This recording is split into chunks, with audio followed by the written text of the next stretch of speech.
Dovud payg'ambar qissasi. Bismillahirrohmanirrohim. Juda uzoq zamonlar ilgari, juda ko'p zamonlar oldin Falastinda Isha ismli bir odam yashardi. Ishaning 12 ta bir-biridan kuchli, katta va juda sog'lom o'g'illari bor edi. Va yana bitta Dovud ismli o'g'li ham bor edi. Dovud zaif va ozg'in bola edi. Uni aka-ukalari orasida ko'rgan odam, menimcha bu bola kasal bo'lsa kerak deb o'ylardi. Otasi Isha Dovudning bu holatidan juda qayg'uda edi.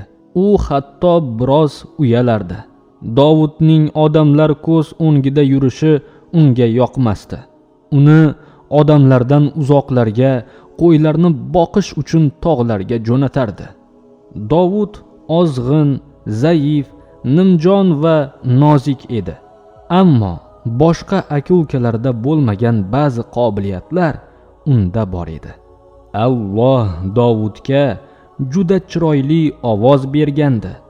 U tog'larda, gulli dalalarda, yashil tekisliklarda bu go'zalliklarni yaratgan Alloh uchun hamdlar aytib, duo va shukrlar qilardi.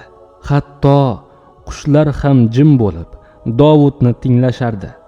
Shamol ham Dovudning ovoziga hamrohlik qilardi va uning tog'lardan aks sado bergan sasi to malaklargacha yetardi.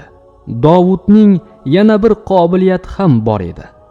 U mergan, ya'ni qayerga qarab bir toshni otsa, nishonga juda aniq tekkiza olardi. Allohning izni bilan biror otgan toshi nishonga tegmay qolmagan edi. Kunlarning birida Dovudning yurtida urush boshlandi.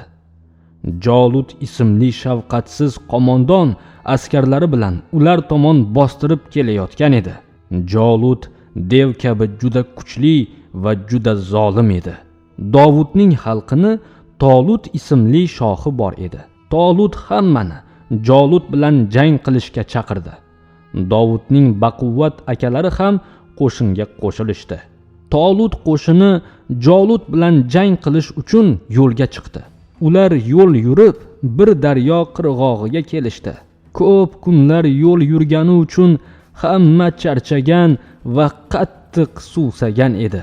Tolut askarlariga faqat bir qultum iching, undan ko'p suv ichmang. Aks holda mening askarim emassiz, askarlikdan chiqasiz, dedi. Ammo bir nechalardan tashqari hech kim bu buyruqqa quloq solmadi. Ular qorinlarini suv bilan to'ldirishdi va ko'p suv ichganlar Jolut bilan jang qilishdan voz kechishdi. Tolutning qo'shini juda ozayib qoldi. Endi bu kichik qo'shin Jolutni qanday yengadi? Bu orada Dovud dalada qo'ylarni o'tlatib yurarkan, osmondan bir ovoz eshitildi. Ey Dovud, Jolutni sen mag'lub etasan. Qo'ylaringni Allohga omonat qoldirdi, akalaring yoniga bor. Dovud yugurdi va yana yugurdi va u qo'shinga yetib oldi.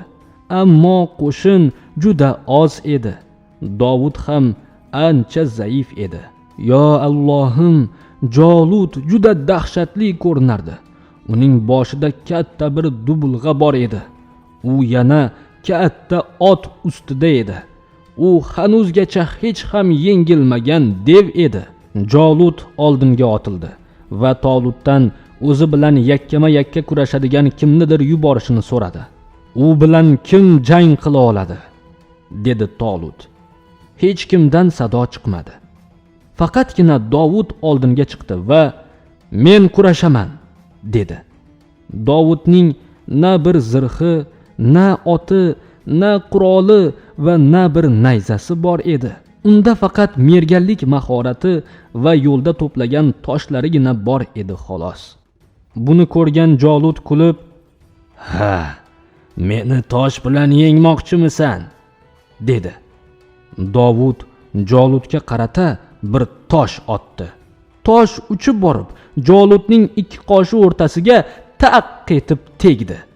Jolut otidan yiqilib yerga tushdi. Tolutning kichik qo'shini jangda g'alaba qozondi. Urushdan keyin Tolut qizini Dovudga turmushga berdi.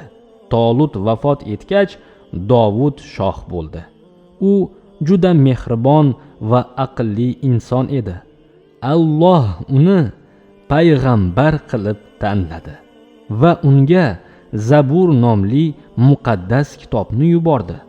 Dovud payg'ambar ko'p ibodat qilardi. U tonggacha Zabur o'qirdi. Yer va osmon uning go'zal ovozini tinglardi. U shoh edi, ammo o'z qo'llari bilan temirchilik qilar va topganiga qanoat qilib, rozi bo'lib kun kechirardi. Bu galgi qissamiz Dovud payg'ambarning mana shu hikoyasi edi. Va bu ozchilik ko'pchilikni, zaiflar kuchlilarni Allohning yordami bilan qanday yengishi haqidagi go'zal bir o'rnakdir.